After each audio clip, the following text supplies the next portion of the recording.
Hi, this is Stuart Russell of Makers Making Change, and I will show you how to make one of our pen balls. To do this, you will need the two separate halves of the pen ball. You need 5 M4 by 12mm long machine screws and 5 M4 nuts, screwdriver too.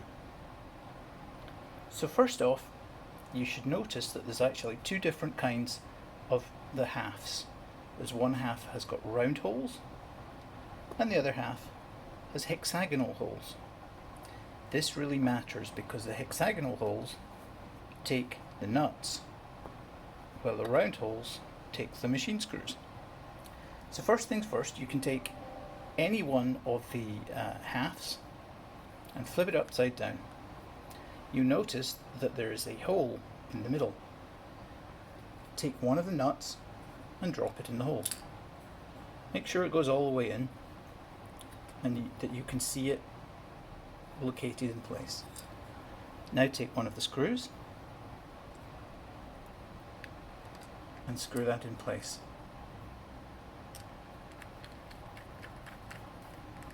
You can probably screw it all the way in. This will be too far in for any pen, but it just helps to keep it in place while you're assembling it. So you can see it's there. Now do the same for the other half.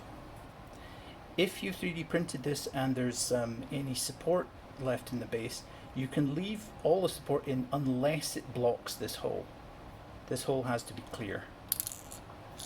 And yes, sometimes you can't even get the nut in properly. There we go, it's gone in. And put another screw in the other side.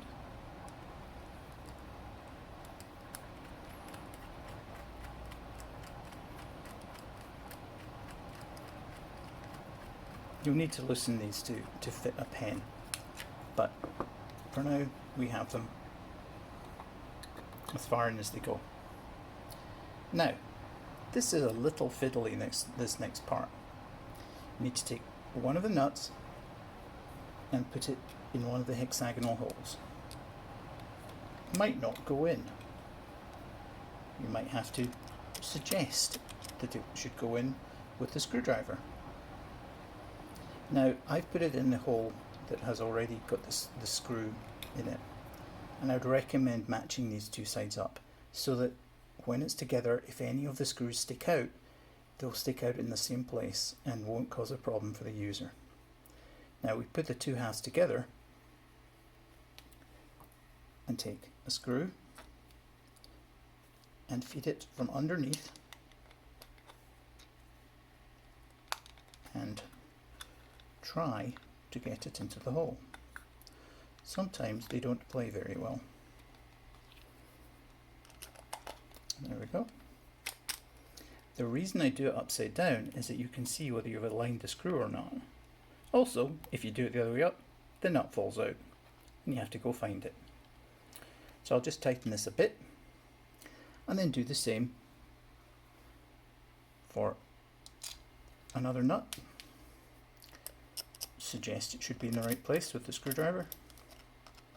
This one isn't playing so nice. The next one should be easier to put in because you've got the first one aligned and holding the halves mostly together. So we tighten it up and we can see it.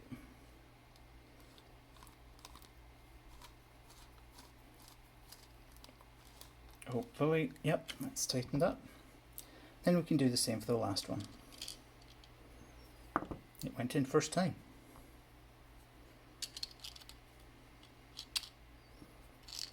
But that fell out. Of course it did. Come on. Let's see, let's tighten this up. This one isn't playing as nice. Oh, there it goes.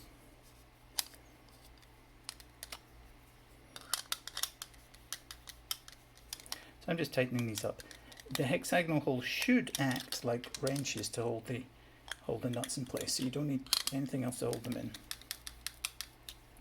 You might see there's a slight edge here. I should have cleaned this off before putting it together because it can be slightly sharp and it might irritate some users.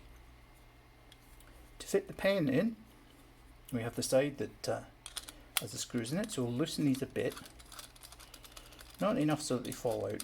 If these screws fall out, the nuts inside will fall out. So you have to take the whole thing apart to put them back in. This is not the best design decision, I will admit that. So we've loosened off these screws, and so the center hole is quite clear. And then you can put in a pen. This is quite a narrow pen. You'll take that. You'll also take much thicker pens, but not as thick as this one. And then once you've got the pen in at the right length for the user, gently tighten up the screws. And if the pen is not round, make sure that you've aligned it against the flats so that the screws don't bite into the corner. You don't want to do it up too tight because you might crack the pen, but equally if too loose it'll come out. And it should just hold in place of its own accord. And there you go, a pen ball, no problem. Have a great day.